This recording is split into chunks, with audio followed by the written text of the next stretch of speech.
here.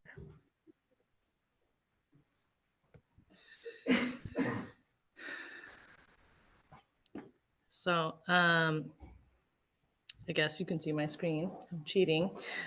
Kathy Dowdall, MA, RPA, is the co-principal investigator for Caltrans. She's a senior archaeologist and a district Native American coordinator in the Office of Environmental Maintenance in Caltrans District 4, Oakland. She has held her position for 33 years. Kathy meets the Secretary of Interior Qualifications for Principal Investigator in Archaeology and meets the NPS Professional Qualification Standards as an ethnographer and OHA qualifications as an oral historian. Kathy's original discipline was archaeology, but her education and qualifications later expanded to include ethnography and oral history. Kathy's publications include Late Holocene Cultural Diversity on the Sonoma Coast and A Meaningful Disturbance of the Earth. She is interested in community-based studies, living heritage, inclusivity, and collaborative knowledge production. Using place-based oral histories, she's currently the principal investigator of Santa Rosa's West End Italian Neighborhood Project. And we have another special guest, who's Otis Parrish, MA, co-principal investigator of the Kashaya Band of Pomo Indians of Stewart's Point Rancheria. He's a Kashaya, is it Kashaya or Kashaya? It's Kashaya tribal and academic scholar. His mother, Essie Parrish, served as the spiritual leader of the Kashaya community for many years until her death in 1979. Numerous anthropologists consulted and collaborated with Essie Parrish. In this spirit, Otis Parrish carried forward parts of his mother's work by consulting and collaborating as a tribal scholar. Further, he became a professional archaeologist and ethnographer himself. Otis holds a BA in anthropology from Sonoma State University and an MA in anthropology from the University of California, Berkeley. Otis has authored and co-authored numerous professional publications, including Kayla, Father's View, A Meaningful Disturbance of the Earth, California Indians and Their Environment, and the Kashaya Pomo Tribal Landscape Project. Otis currently serves his tribe as a cultural committee advisor. His views and contributions have greatly expanded the field of California Bay Area anthropology, archaeology, and tribal heritage preservation.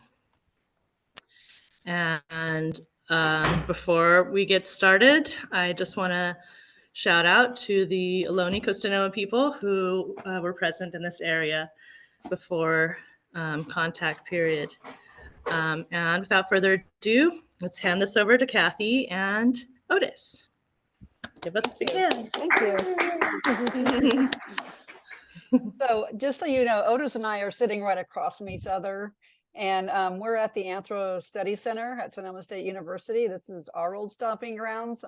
You know, we are, you know, both graduates, you know, of the ASC. So it's nice to be here, and just so you know, we're right across from each other. So that's why we keep making funny faces. Okay, so Otis, you want to add anything? Yes, I'd like to add that it's been a wonderful road to travel, working with Kathy.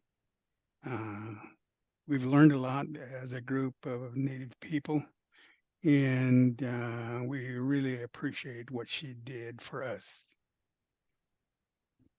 Thank you, Kathy. Thank you, Otis. Thank you. Okay, so I am going to share my screen. Let's see. Maybe my contact might have to come help me. Can you show me how to put it in my presentation mode? And that's not from beginning.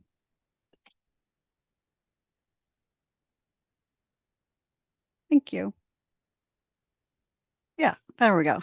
Alrighty, that's just the title for today. And And so we've had a lot of time to think about tribal cultural landscapes, and maybe some other people haven't. So I'm going to start off with some basic stuff. Um, and so the definition of a tribal cultural landscape: so any place in which a relationship, past or present, exists between a spatial area, resources, an associated group of indigenous people whose cultural practices, beliefs, or identity connect them to that place. And that's just the NOAA definition, so a fellow agency. And so social justice and heritage management. So, Sim is a co-author of a paper that really moved me, and it was about archaeology and, social justice practices. And so when we were looking at our tribal cultural landscape, or TCL, what we found was that, like the rest of our discipline, we've been spending, 20 plus years listening to and trying to respond to these growing calls for a more responsive cultural heritage practice. So those of us who are in agencies, and get beyond the archaeological responses to the best of our ability to include more than just that. Number two, TCLs work as a framework for sovereignty-based heritage practice because they place the power over indigenous cultural heritage with tribes. Three, TCLs prioritize tribal epistemologies, or knowledge creation and methods. And then four, social justice happens at the macro level. That's laws, and we've been seeing a lot of laws be, coming into being modified in productive ways recently, and to the benefit of tribes. The meso level, policies, procedures, and best management practices, say, at an agency. And then the micro level, and that's the individual projects and decisions and case studies that can set policy or precedent. And that's where Otis and I operated the most. It was always our hope to be setting precedent, and to be able to be a case study. And a lot of times we were being, asked to participate as a case study. And TCLs are particularly sensitive to that micro level of social justice practices. Okay, and so it helps to know how we got here by looking at where we've been. And so I'm going to share a little bit about Otis and my careers. And anyone who's, our ages will, probably share a similar arc. So Otis was raised on the Kashaya Rancheria in Northwest Sonoma County. His mom, S.E. Parrish, was a dreamer and roundhouse leader. She worked with several anthropologists in the 1960s and 70s, including Bodega Bay Miwok ethnographer Dave Perry, and the California Native Languages expert and linguist Shirley Silver. Both of them are from Sonoma State. And Shirley worked with Otis's sister Vivian Parrish Wilder on linguistics, and Vanna Parrish Lawson to publish the ethnobotany text Kashaya Pomo Plants. Essie encouraged her children to go to college. So in the 1970s, Otis and Vanna went to Sonoma State and took anthropology classes from Dave Perry and Shirley Silver. Otis continued to become interested in archaeology after taking a California archaeology class from Dave Fredrickson in 1974. Otis felt that he could learn more about his culture and also bring an indigenous perspective. This was also when archaeology gained CEQA protections in 1973 and the SSU Anthro Study Center came into being. Otis worked with Dave Fredrickson on Anthro Study Center projects, including the Warm Springs Dam project. Dave was known for respecting and involving tribal descendant communities, and Otis was comfortable working with him. Otis had important roles on the Warm Springs project, including being a cultural educator. And as much as place names would become part of our work together, here's Otis teaching archaeologists about place names on the Warm Springs Dam project. I'd like to say something here. Yeah. Yes, that was a very interesting project, as all archaeology projects are. There was a map that I found in Barrett's work that showed my aunt's this is where our land area is. And they laughed at me. You know what? And so I said, well, why don't we do this?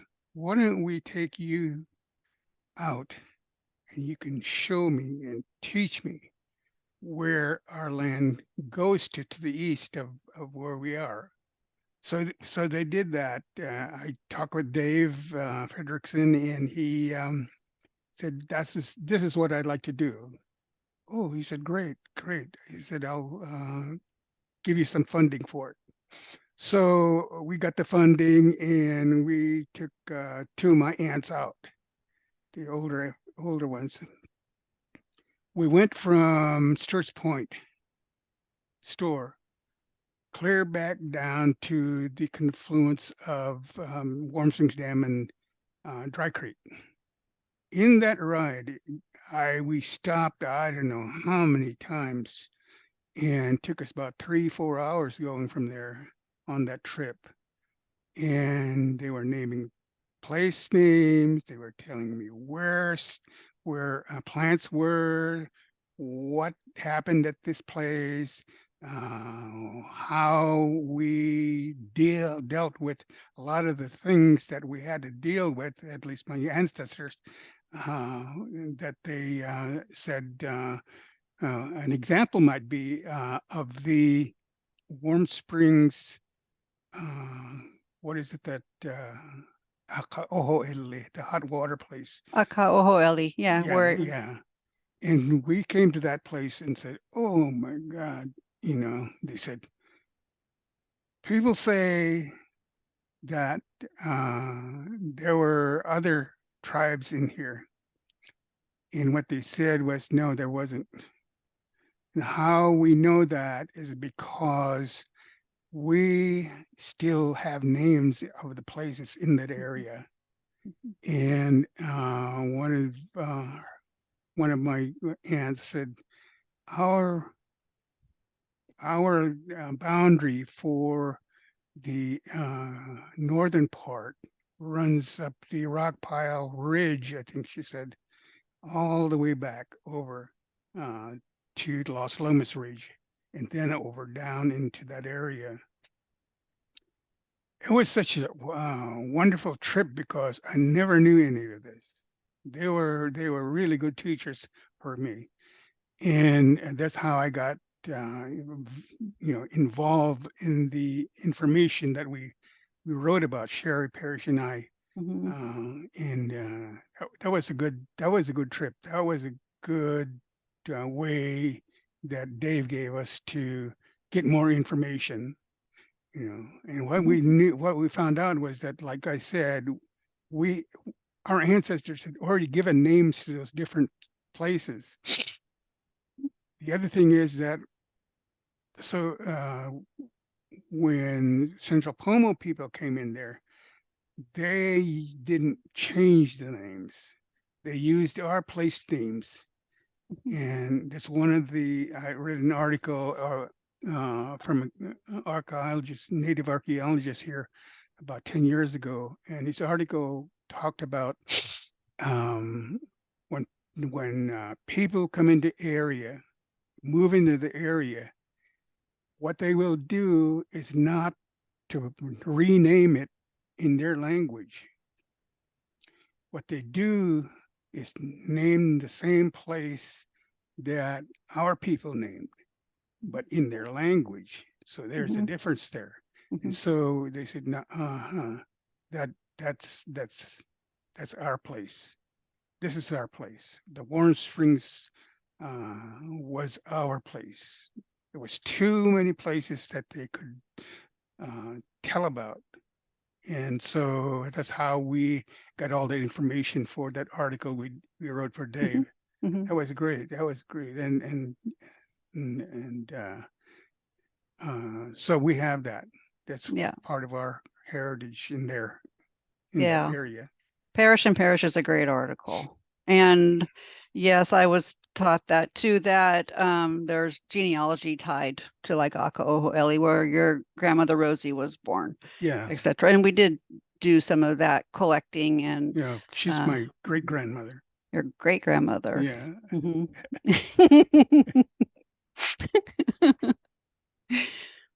I'm going to go on. Yeah. Okay. Let's see. We're at Warm Springs now.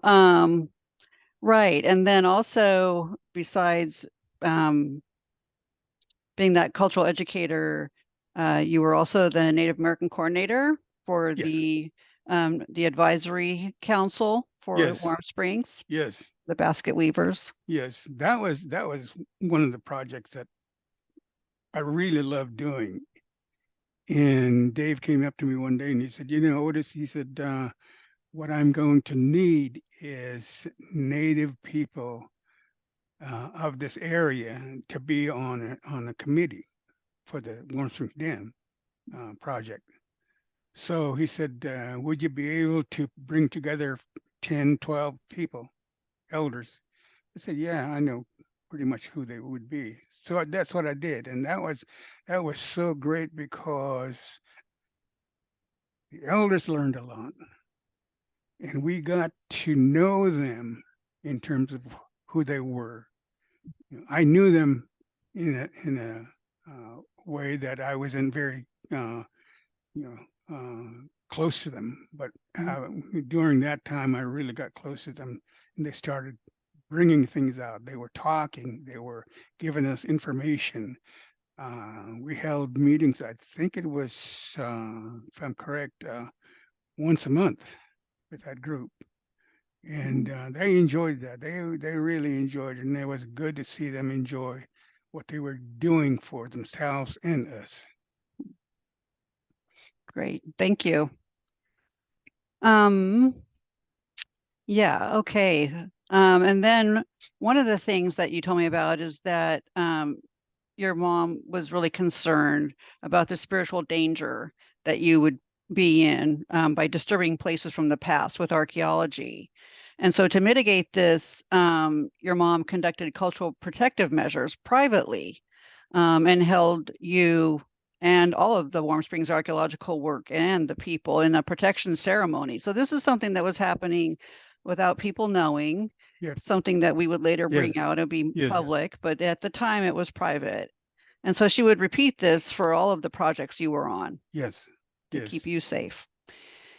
And then after she passed, your sisters, Violet Parrish Chappelle and Vivian Parrish Wilder, they continued with this protective practice. Yes. Okay. And so that part was also a lot of fun because how Violet and I and my sister Vivian and her kids and mine, they were all involved in some way. And when we began that project, what she said she wanted to do was to help in giving us a way to keep us safe. And that was to teach us some of the songs that she gave us. And the other part of it was that she said, I think it was in 1979 or 80, somewhere on there. She said, she told me, she said, she took me on one side one time and she said, I had dreams and visions of 3 of my children. And 3 of you children, here's what it's going to be for the future. My oldest sister, she said, my oldest daughter, Violet, she's going to be the one that covers the whole history, language, culture, everything else in those categories. And your younger sister, Vivian, she's going to have the duty of the language. She's already done some teaching with it. She knows how to teach it. She knows how to speak it. She knows how to write it. She knows how to read it. So that's going to be her duty. And for you, your duty is to get some education. When you get your education, after education, you're going to learn that how to put these things together, how to speak about it. And exactly what happened. And I will never forget her. She started crying while she was talking about that. At that time, she was getting sick. So I guess she knew she wasn't very long on this earth. But and that's where we started this project in that kind of situation that we were put into. But it was fun, you know, and we had to teach you. We had to teach you. You were teaching us, but we also had to teach you. That was the overarching thing about our project. Was two pathways into the future with the project and our culture, and that was something I thought would never happen, but it did. Thank you. Yeah, thank you. And so what Otis is talking about is there was this time when Otis went to UC Berkeley and I was finishing up at Sonoma State. So we both had our pathways here through the Anthro Studies Center. We'd both learned that we could expect collaboration and community-based work, under Dave Frederickson, that, Yeah. that's something we could expect to do with each other. And so, yeah. And so then I was made aware that, that things that we were doing needed to be put in a protection ceremony. And originally I did that with survey work. It was just me that I was asking to do it, and Scotty Thompson. And so we would do that, and it meant honoring some Kashaya rules and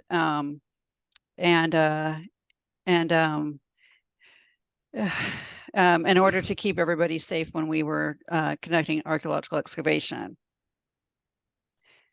Let's see, and here we are in that time of consultation and collaboration and holding things in a protection ceremony. Yeah, I remember those very well. Yeah. And so for more information on that, we did write a paper about that excavation and the process of it. And Otis also, in his paper on Kella, A Father's View, one of the things that we had to invite people to understand the most was that we were honoring Kella rules, which is, menstrual rules. And so we weren't being asked to follow them, but we were being asked to honor them. And it's not that hard to understand if you've learned about a couvade in anthropology, but it did cause quite a stir then. But we also found a lot of people that were very supportive and wanted to really participate with us. So,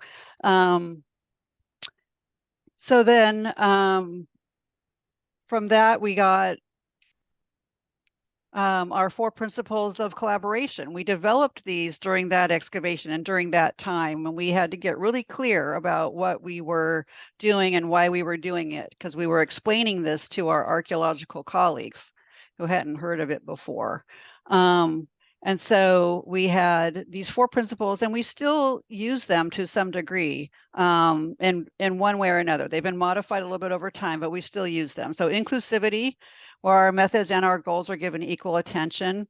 Mutual respect, where we treat each other's laws and ways of knowing as having equal social value. And at that time, we made a parallel between Kashaya law and the Section 106 process, which is the law that we were following. 3, process-driven. We value a successful process as much as a successful outcome. That can be most challenging if you're an archaeologist. We're always being pushed to finish things fast and be product-driven, whether we like it or not. Most of us don't like it. And then 4, the Kashaya law of reciprocity. So it involves the concept of sacrifice and requires accountability to each other over the long term with a continuous cycle of giving and receiving. This is about having a long-term relationship, really, a lifelong relationship, and maybe even a relationship that spans generations. So, and that's what ours has been. So, and that's what, reciprocity is about. And I haven't worked with a tribe yet that doesn't have reciprocity. And so that is about a commitment to long-term relationships. Let's see. So then The traditional Kashaya interact not only with each other and the people that they work with, but also with their land through the Kashaya law of reciprocity. So it was a practice of relational accountability. It became not only the basis for our methodological framework, but it also for our understanding of the Kashaya tribal landscape. And so I think Eric is with us. I saw him. And so Eric, I was going to have you read this for us. So this is the Kashaya creation narrative. This is Otis's interpretation of the Kashaya creation narrative. And so we've asked Eric to read it. Okay, hold on. In the before world, reciprocity governed relationships between the earth and the ancestors. Before Coyote made Kashaya people separate from all those entities that inhabited Kashaya Aboriginal territory, we were one family and spoke the Kashaya language. When we were separated into all these different things like humans, plants, animals, and the earth, we didn't speak the same language anymore, but we have earthly ways of communicating. The earth has places that are manifestations of sacredness from the before world. It can be positive or negative sacredness depending on the history of what happened there. The land is always saying things to the people. How things are structured over the landscape is part of that language. Thank you, Eric. Do you have anything to add? Yeah, this whole project for me as an artist, and just for everybody as my little introduction is, my grandmother Essie, and my grandfather Sidney, and my uncles and aunts, and they all were tasked with training me on all of these things. This was my passion to learn about our people, and in this project, I got to hear narratives that I'd never heard before, and then I also got to share things that some of my family members had either forgotten or were never taught in the in-depth that I had learned from my grandfather about conducting myself and our ways and working with you, Kathy, and Scotty. It brought into focus for me in my art to interpret the things that I learned into visuals that helped me understand who we were and who we are.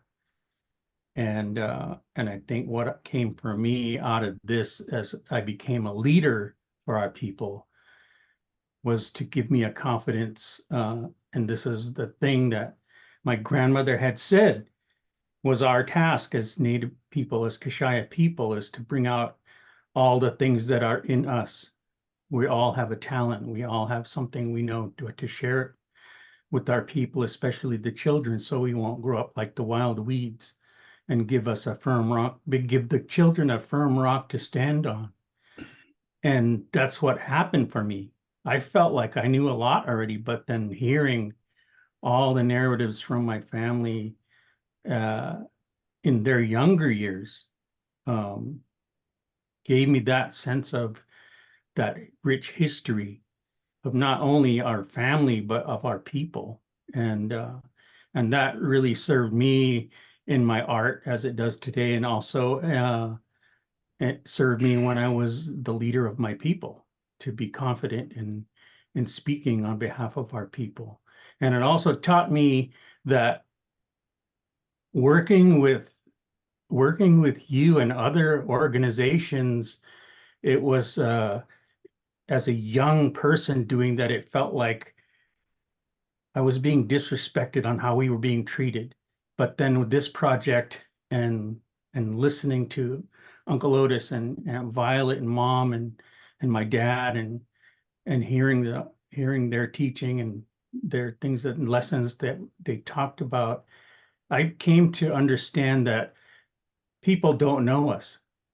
And what seems to be a disrespect is an opportunity to teach who these people, who we are, and that we could then reach that level playing field, that level of understanding with each other as people. So this project was bigger than just learning about our history and our sacred places, and it's so much more than that. Thank you. I'd like to say something with that. A few years ago, I'd come to a point where I wanted to retire. My retirement was not of my education, but my more white education, but education as a speaker of my culture.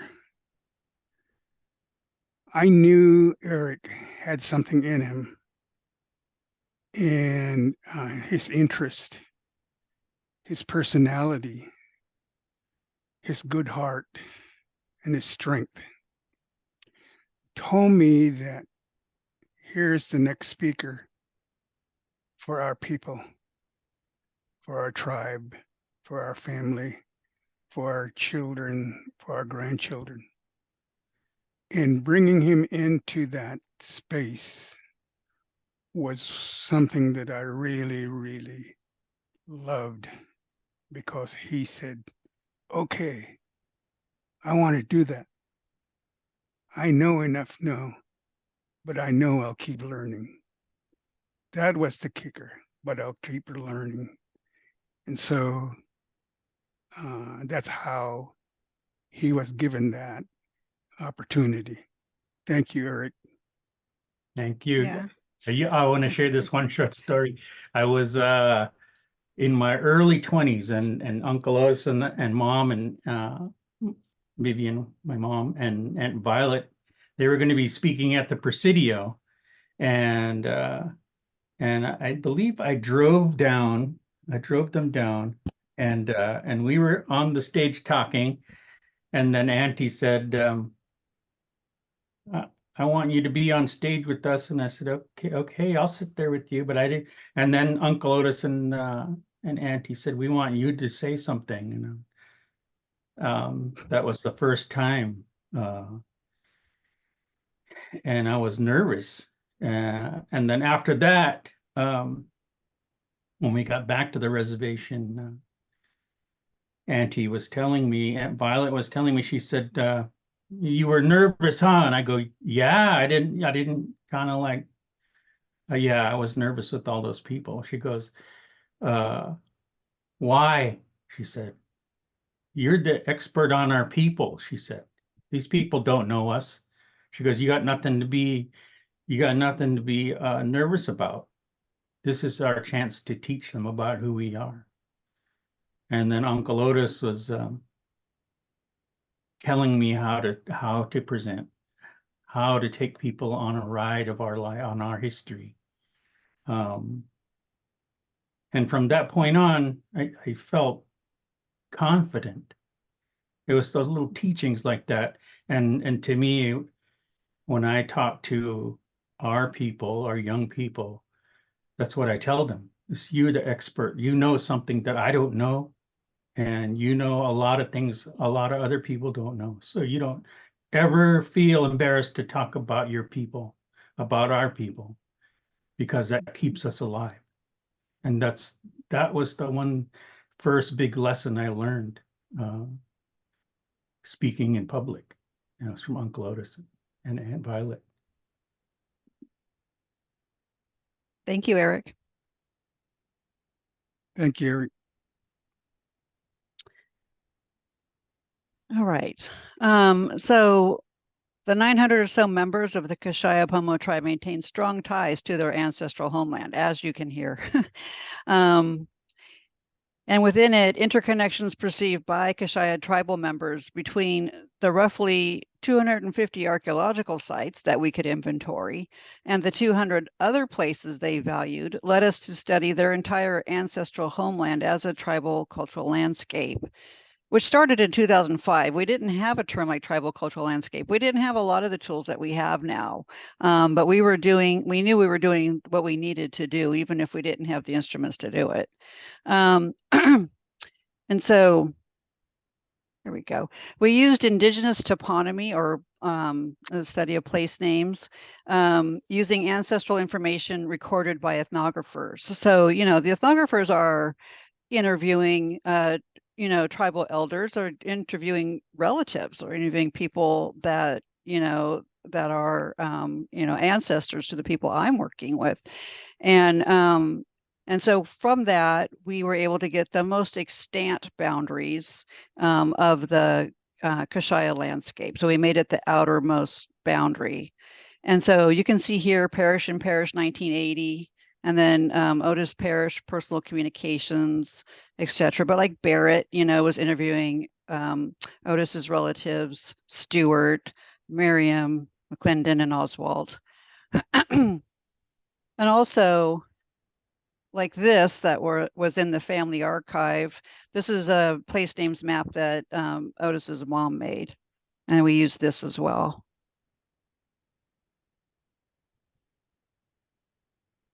And so by compiling data from ethnographies, linguistic texts, and oral histories, we're able to map and catalog over 200 Kashaya places.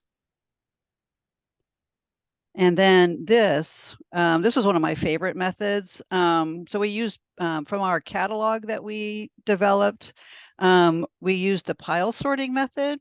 So we were able to create Kashaya-derived taxonomies of places and Kashaya-derived chronologies. And so, with these taxonomies of places, it honestly, it's extremely fun. It's one of the it's one of the funnest things I've ever done, really.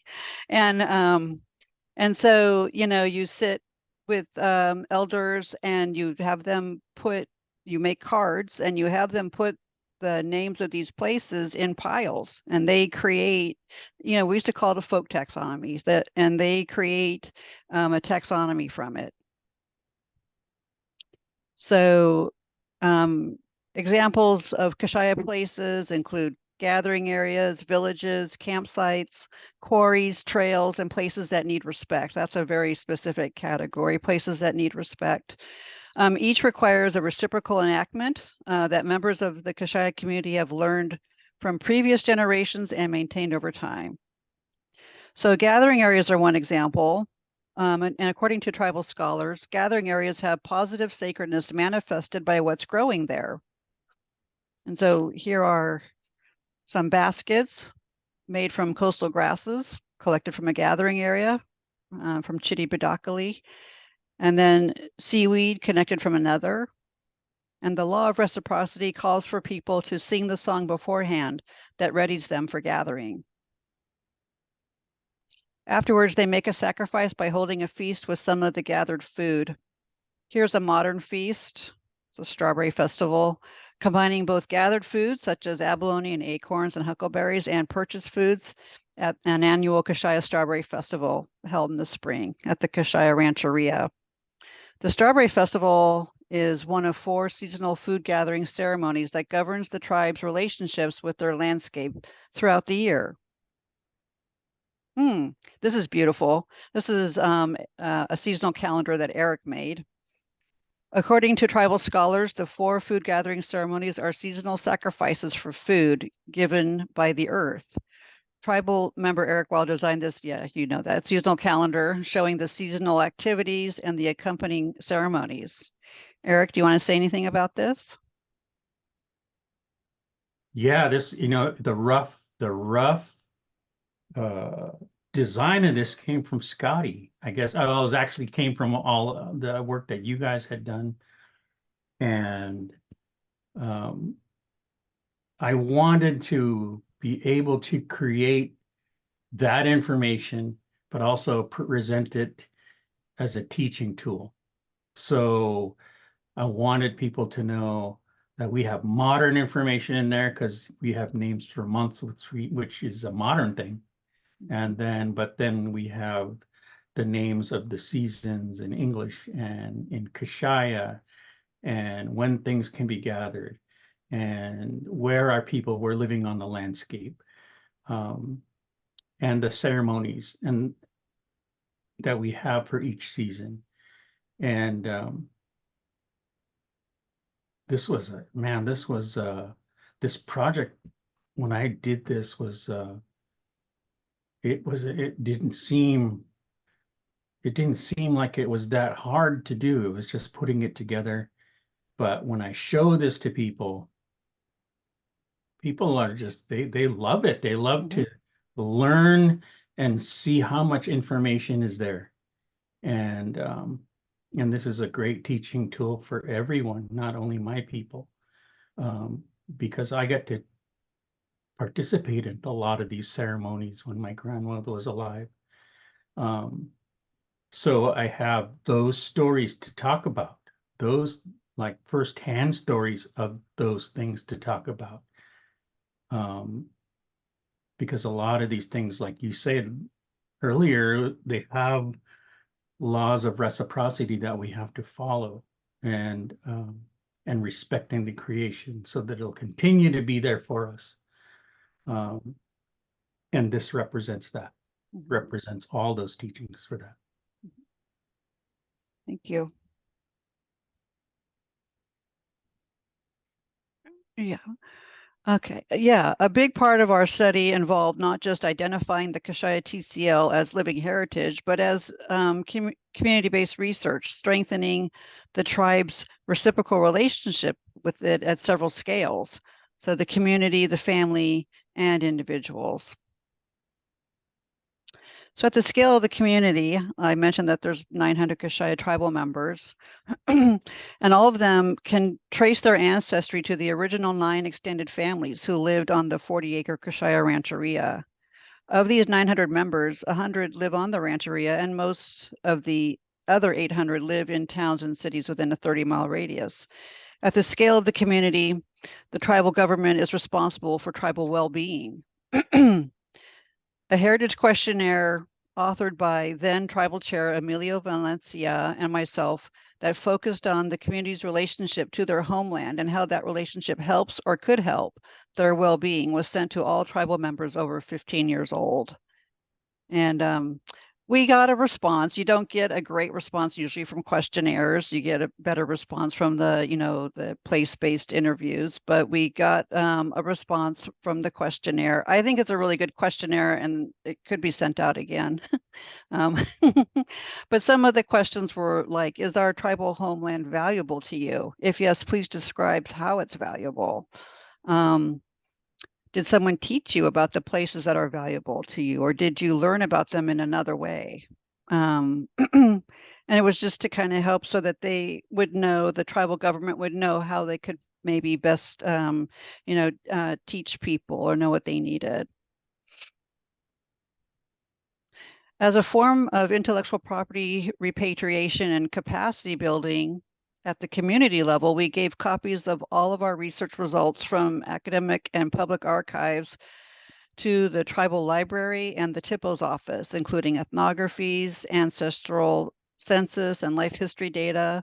And we brought family-specific copies of these items to give to all of our interviewees at our initial interview so that they and their families could also build the capacity of their own archives. And so like this, the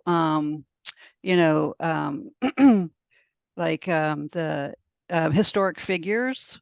So like right here, this life history of a historic figure. I actually learned that from Mike Lurch, and it's where you take, all of the archival and oral history and put them together in one place, so that the tribe and the family have that.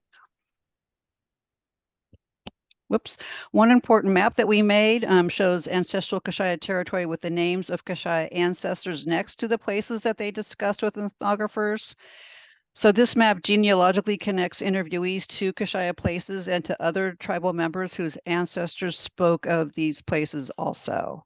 So, the old ethnographers often kept people anonymous, but not always. And to the degree that they didn't, we were able to take apart those ethnographies and list every mention of someone for the entire tribal territory, not just this small segment, where they mention that place. And, you know, that connects people to the place. Not everybody remembered places, you know, the names of places in, you know, in this generation, but everybody knows who their relatives are. And so when they could see their relatives on the land and knowing that place, it connected them to that. And so that was pretty powerful. And I like this map a lot. A lot of people liked this map a lot.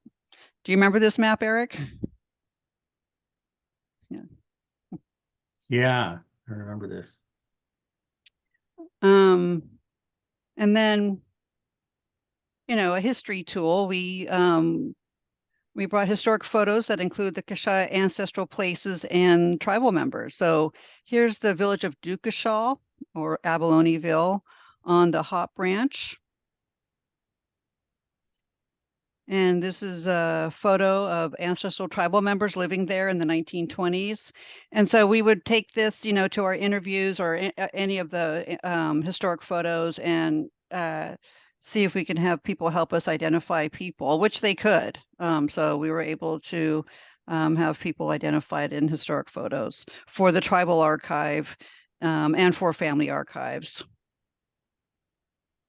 And then another place that way that we identified the relationship between the Kashaya and their places was through place-based interviews with tribal scholars.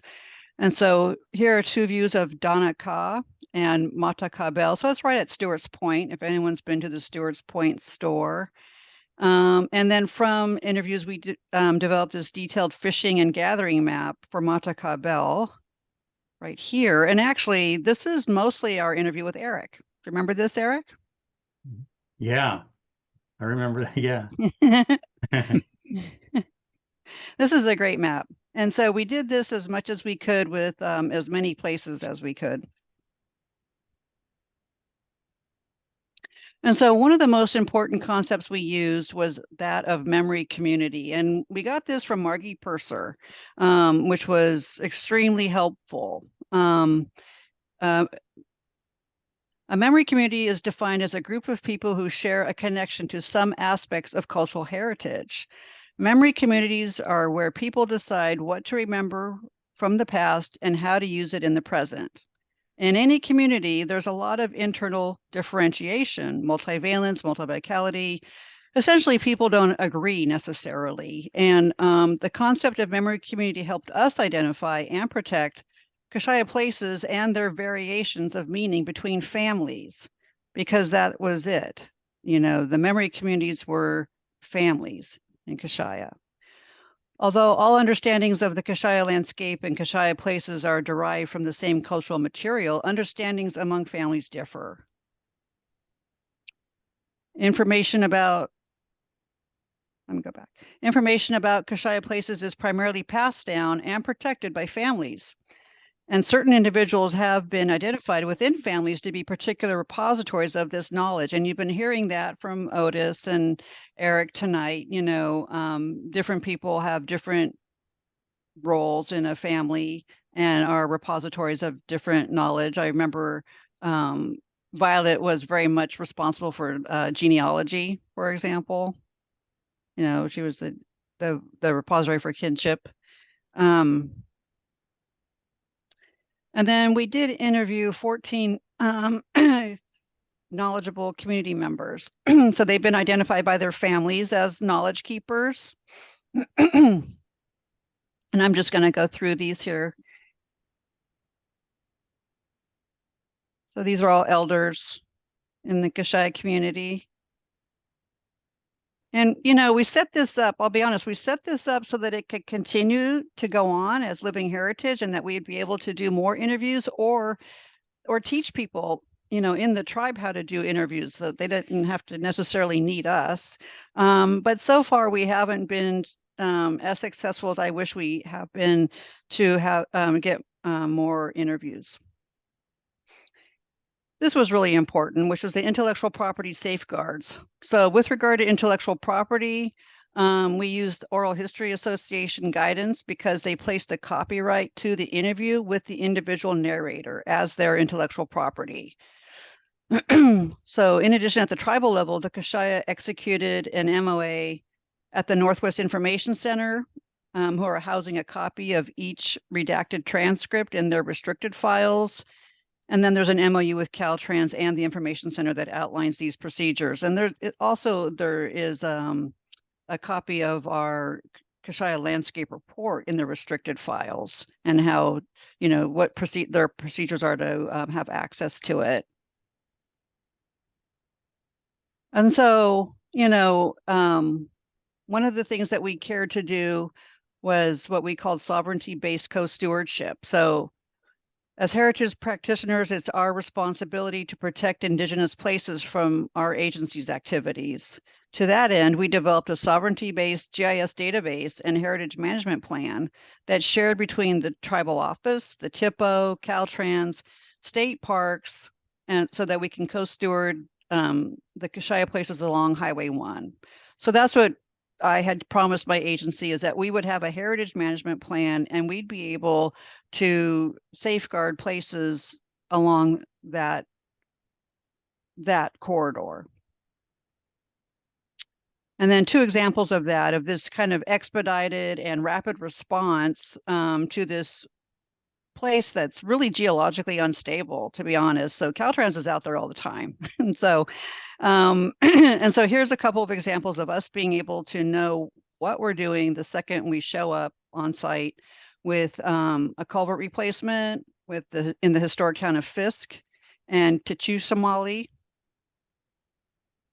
and a culvert replacement here at Dewey Kalawaeli and Shune Chatiao.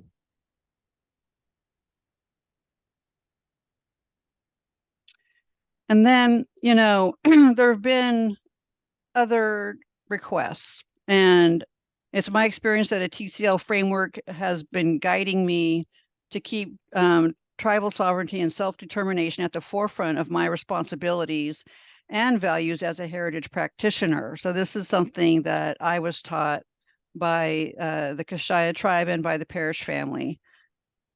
So there have been other tribally driven heritage protection and restoration requests where the TCL concept has been useful. And one of these is on Highway 29, the Misho-Wapo Heritage Management Corridor. And here's Tek Tek Gabaldan harvesting brodea, or Indian potato. And we've also needed it for the fires. It's become really necessary to be able to protect cultural resources along these corridors from fires. And we can protect Indigenous places just as much as we can protect archaeological sites. So from an agency perspective, this is something that's really doable. And then here's another one, and it also came from the Tubbs fire. This is when this relationship started. This is the Highway 101 dog bane protection, where there's a stand of dog bane that's that Grayton collects from regularly, and so we go out and we weed eat it specially to keep it safe, and we monitor that. And so this is the back of Robin Mealy, and just so you know, I got permission for all the photos. That's just part of what is what I do now with tribal sovereignty, and Buffy asked that I don't show Robin's face. She was okay with the back of Robin. And then this request, this is recent. This is where Jonathan Cordero and Greg Castro, on behalf of the Ramaitu Shaloni. Jonathan is the tribal chair, and this is Greg's father's people. And they asked for the removal of the Portola and Sarah statues from state property. And so at its most basic level, restoring a tribal landscape must include removing monuments to colonizers from public spaces, because monuments are intended to celebrate and elevate our collective values. So, working with the Kashaya, we are working at a pretty advanced place, but sometimes, we're starting at a place like this where we're cleaning up. And so this is our collaboration, my agency's collaboration with the Ramaitush in, this type of restoration. And so I have a few comments for really what are probably freshmen. So this isn't for the more experienced practitioners, but for freshmen who want to know how you would start and what you would do as an individual who wants to work with social justice and really contribute or be available, be the kind of practitioner who could, work in a tribal cultural landscape setting. So you'll see if Otis disagrees with me on these, but I learned them from him. Be a good listener. Be generous, bring food. Start from a perspective that every archaeological site is part of a TCL and that every tribal territory is a TCL. Be prepared to give back. Ask how you can help. Be responsive if they ask. Expect not to be trusted right away and expect to commit to a long-term relationship if you are trusted. Most, if not all tribes, practice reciprocity, and that's a long relationship method.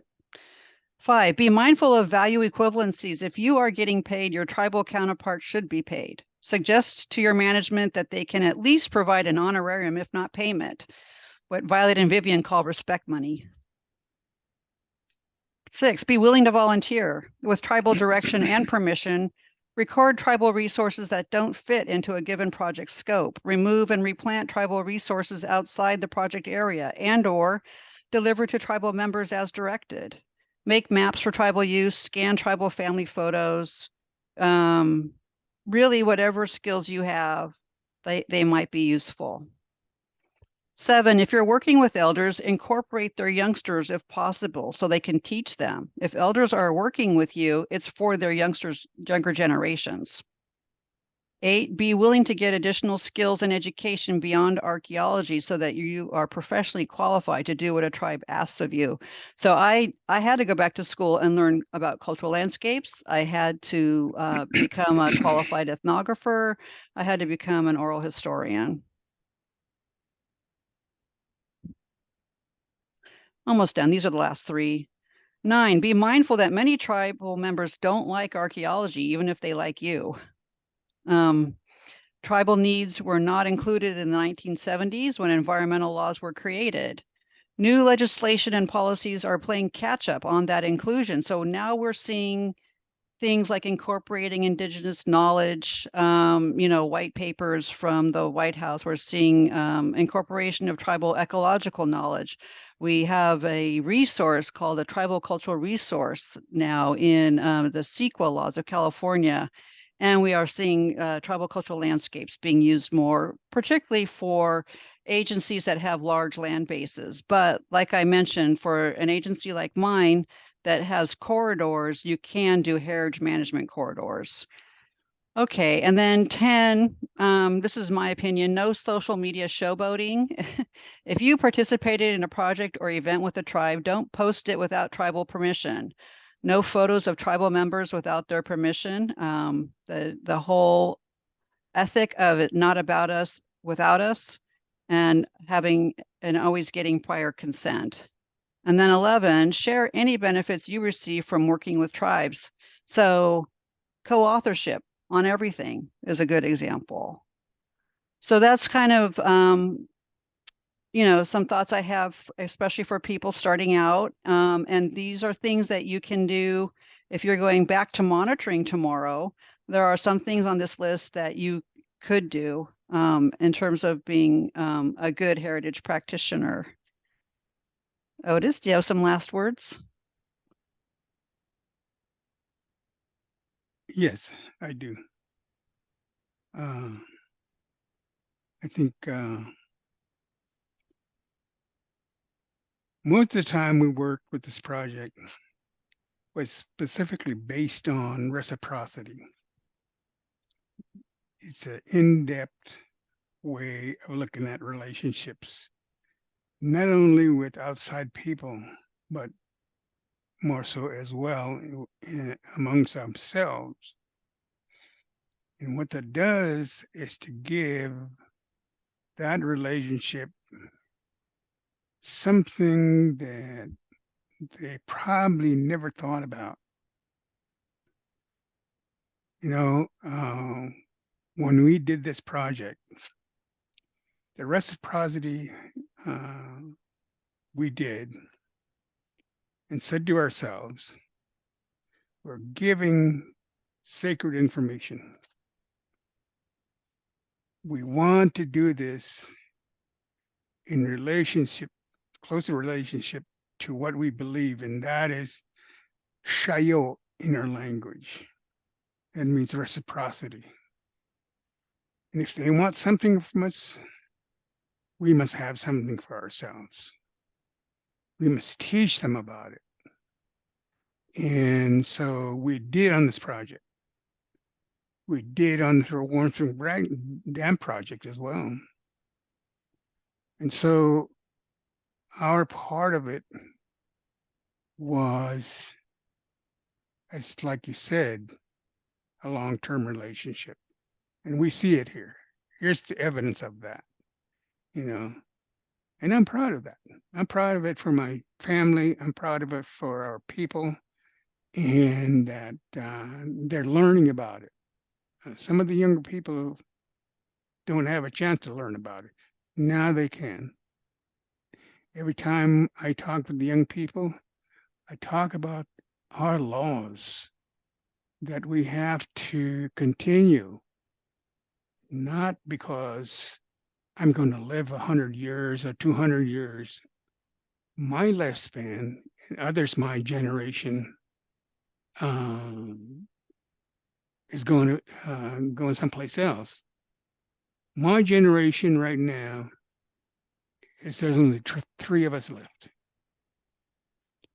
And I want to see my generation go home to the ancestors,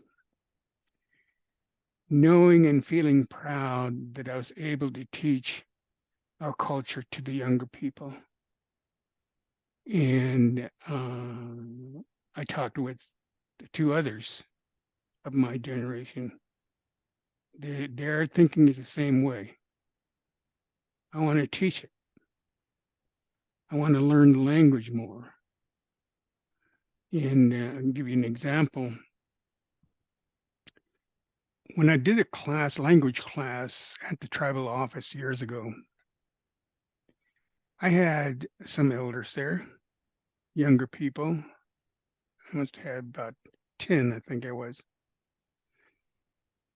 And I would show them words. I would show them phrases, short phrases, spelling, how it sounded.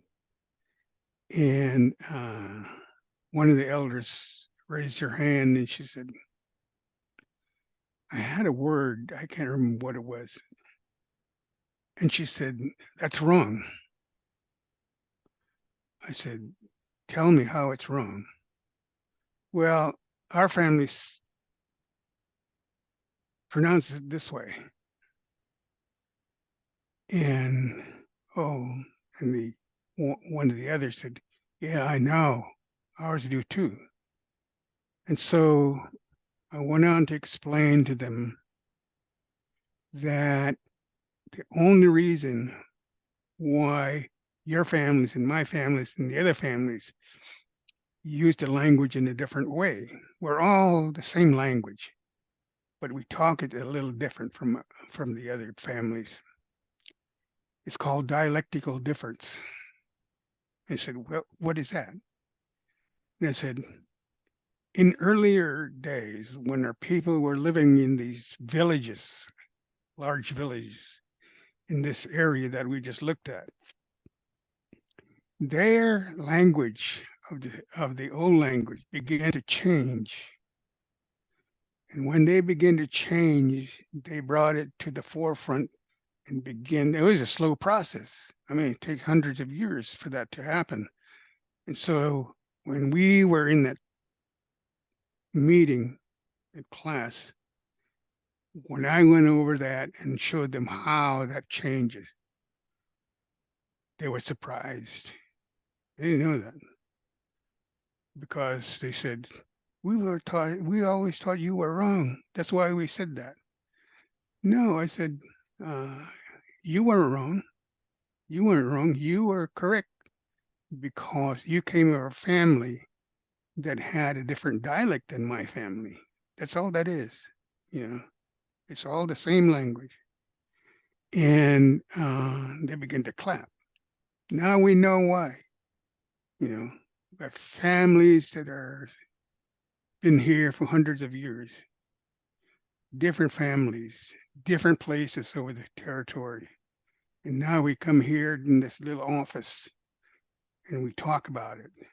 Now you can go home and talk about it with your children, your grandchildren. That's why. So I mean, that really satisfied me because I thought they knew that, but they didn't. I'm glad I taught them that. That now they know they can teach their own grandchildren and children. Yeah. And in that was the reciprocity. The reciprocity was them learning, me giving, you see, and them being there. Those are three things that need to happen. We had our meetings. We gave you, you give back to us. You know, that's always been with our people. Any tribe, I think, does that. And I remember when we had that meeting at the Mata Kabil, Buster's Point. One thing that made me so proud when my sister called Eric over, and he had a beach rock, a small beach rock. I didn't know this. I didn't know this was supposed to be done. And she said, okay, we're ready. Throw that out there. Reciprocity to the ocean because we get feed from there. This is our old way of doing things. And it was so beautiful what he did there. Now he can tell his great grandchildren and grandchildren like I'm doing mine. Okay. Thank you, Eric, for teaching me. No end to learning. That's what Grandma used to say. Yeah. The other thing I'd like to say, just leaving this as the last part of it. We talked about my mom. We talked about my mother, and grandmother, and grandparents, aunts and uncles. But we didn't talk about our father, Sidney Parrish. Those two were just two fingers on the same hand. It's like that, as an example. They didn't do anything without each other's okay.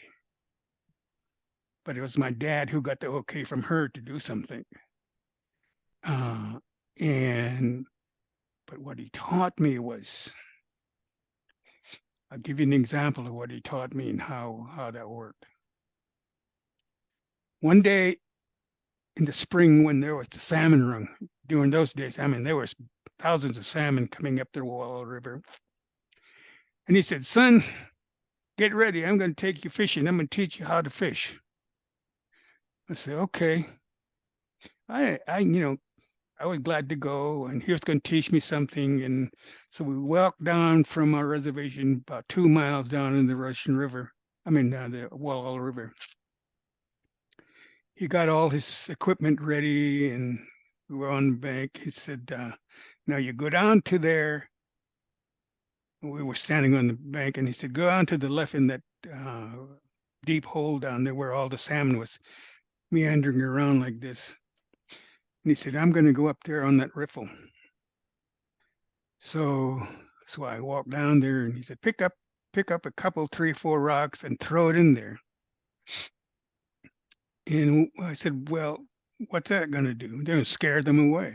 No, she said, they'll get scared. They won't go back to the ocean side, but they'll come up river.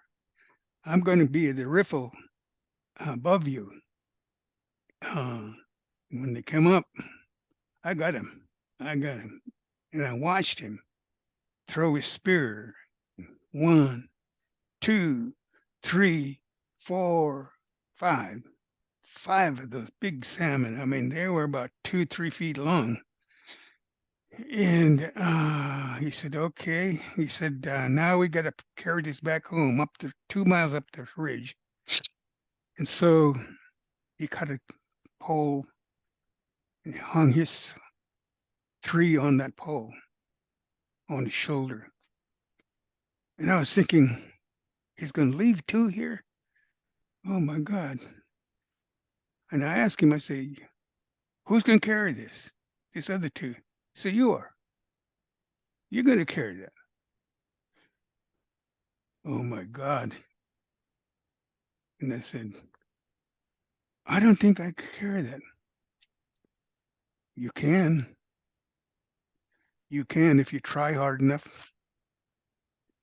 And so he fixed up one of the poles and he put it over my shoulder, went up the hill, and he started singing a song. It's called a traveling song. And I kept walking, and it's like I wasn't getting tired. And he was walking at a brisk pace, going up the mountain. And so we got home, and he talked to my mom about it. Oh, he said, the son is really good on carrying salmon. We got to go more often. And he said, but I taught him something. I taught him if you work hard, that salmon's going to taste good for you. That salmon's giving you back something. It can give you back the taste. That's what I want to teach you. And years later, reciprocity. Reciprocity is what he was doing for me. And that was an eye-opener. I learned something from that. And I still remember it. I still remember his voice, how he prepared everything.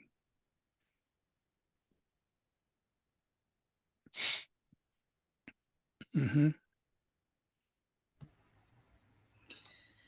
Thank you so much, I don't think we have time for questions. Otis and Kathy.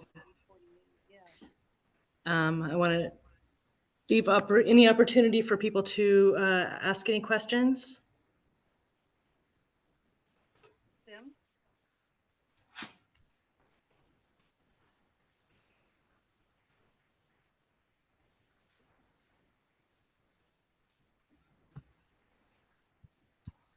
Shelley says, beautiful story, Otis. Thank you. Sim's got his hand up. Go ahead, Sim. Hi, Sim. Hi, Tim. Hey, Kathy, Otis, and Eric, thank you so much for this presentation. And boy, I'm remembering the first lesson I got from Otis over at UC Berkeley in the Berkeley days. And it was the bring food lesson. Remember showing up to one of the conversations with you, Otis, with a big sack of oranges to give back to you. So thank you for those lessons. And it's good to see some really friendly and familiar faces on the computer screen this evening. Way back at the start of the talk, Otis, you were speaking to Kathy about how your relationship formed and at these different moments. And you said something, you were teaching us, but we also had to teach you. And I think that's just a really powerful thing that I want to kind of lift up here. And Yes. We also had to teach you. I wonder, Kathy, Otis, Eric, how receptive are archaeologists these days to being taught? Good question. My experience is more so. Some of the concepts that we had to weather are not difficult now. I'm,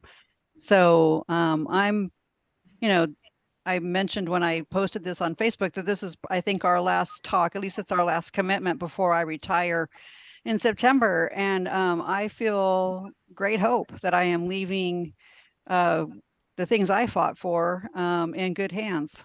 I think that there's a lot of passion and ambition to have an indigenized archaeology and an indigenized heritage management more so and much more inclusive than just archaeology. So I think that that is absolutely the direction that we're headed. And if an archaeologist isn't receptive, I might suggest a different archaeology. I probably feel strongly about that. Well, Thank you, Sim. congratulations on your retirement, Kathy. Thank you. It just means I won't be clearing 100 Caltrans projects a year anymore. So, Are there yay. any questions from our in-house audience? If there are any questions, you're welcome to come up and ask. I'd like to say, hi to Sim. Sim, it's good to see you again. Kind of to answer that question, we still have a long way to go, in my experience. Working with Kathy and Caltrans was a totally different, that was a different thing than I found working when I was representing the Manchester Point Arena tribe and teaching a program called Coastal Stewards, and there were cultural resource people from Hopland and Sherwood Valley and the Caddo tribe and Scotts Valley, and they had an archaeology firm come in, and they were talking about their different techniques of doing archaeology and anthropology techniques and things, and then I was asked to come in and talk about my experience working with my tribe on our sites, cultural resources, and I got to meet with these stewards beforehand, and I said, I want you to be prepared for this. I said, this is an opportunity, like I said before, you guys are the experts on your people.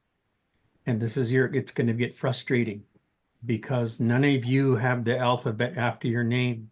And that's what these people respect. And so I said, I might sound like I'm coming from a weird place, but you'll see it when it happens. And so when we did go to some sites, some of the things that I talked about there, because there was a huge midden mound, and I talked about roundhouse. I talked about house pits, and I talked about where the spiritual leader would call the dance spirit in and bring it up to the roundhouse. And I found one of those places up there in Fort Bragg. And I said, this is what this is. And this is the important thing. This is the indicators of where villages would be located. And when I talked about that, the response I got from the archaeology firm was, oh yeah, that's great. So anyway, let's go over here. I said, see, this is what I was talking about. I said, don't get frustrated with it. We need to educate these people. And it's a long process to do that. I've been following you, Sim, and for you to be so far along in your education, you're well respected, and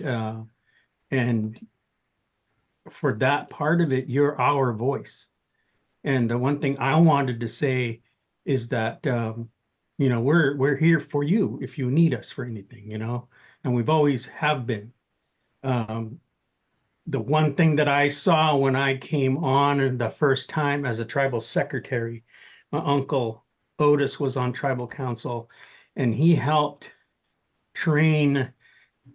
We started the cultural resource department, and he trained them on our way, on our history, on our culture, to be a better cultural resource person. And then that person I seen training other tribes, including Grayton and passing that along.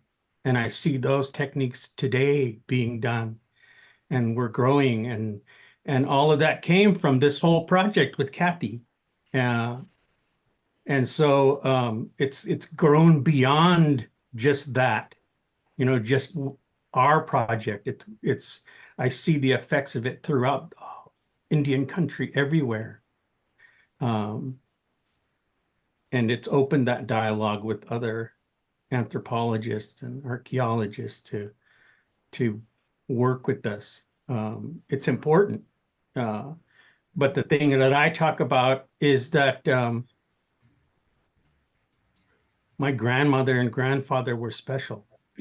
They knew so much information and knew about our culture and our ways. And the thing they would both say is that, that's the creator. That's the creator's teaching. We're just people. We're nobody. We're nobody special. That's what they would say. And so that's what I teach the kids. It's like, this, to us, you're special, but in the big picture, this is what we're teaching, is the creator's teaching for our people about respecting the world. And that's the important part to remember. And that's why we have the law of reciprocity, for that, to respect it. And I just want to invite everybody to come, and I'm gonna do storytelling on Saturday at the Museum of Sonoma County in Santa Rosa. And I'm going to talk about some of this, but I'm going to also talk about some of the stories that I was taught. And this is kind of going to be my first time to really get in depth in that. And so, I'm looking forward to that. I'm looking forward to continuing what we started here tonight, and share our story as Kashaya people with everybody. The way I say it when I do storytelling is that now you know our history. And Uncle Otis said to me, he goes, I hate that word stories because it sounds like it's made up. Those are historical events, he told me. Those are historical events. And I tell that. And I said, now you know our history. Now you carry us. You're going to carry our story, and you're going to pass that on to your kids or your friends, and you keep us alive with that. Not only us, but that's the creator's teaching that you're going to keep alive. So thank you for carrying that on for us. So thank you, Sim. I'm very proud of you. Oh, thank you, Eric. Kamalish. Yahweh. Oh, Thank you. Thanks, everybody, for joining us this evening. We have a couple more comments on the Zoom. Good, beautiful story, Otis, from Shelley. Just appreciation. No questions at the moment, from Yes. Whitney. And Margaret Purser says, we're so grateful for your generous gift. And unfortunately, we're going to be kicked out of this room about right now, so we're going to have to close. Okay. But I hope you will, anybody who's able to, can join at the Sonoma County Museum. Is that Saturday? And for local people, History Fair, May 18th, 12 to 4 at the Santa Cruz Mission. And Castro Adobe, June 27th, 10 to 2. And I noticed it's not on our website yet, but we will we'll let you know. It will be soon. Yeah, we'll be soon. We'll be sending out Thank you. information. Thank you so much. Thank you so much. Thanks again, everybody, Thank for you. joining us. Thanks, for your everybody. wisdom. Much appreciated. Thank you.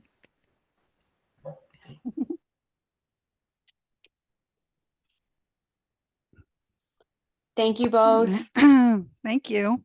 thank you. It's Good night. Elise. Thank you. Fabulous Sim. to see you, Good to Margie. see you, man. Good to see you.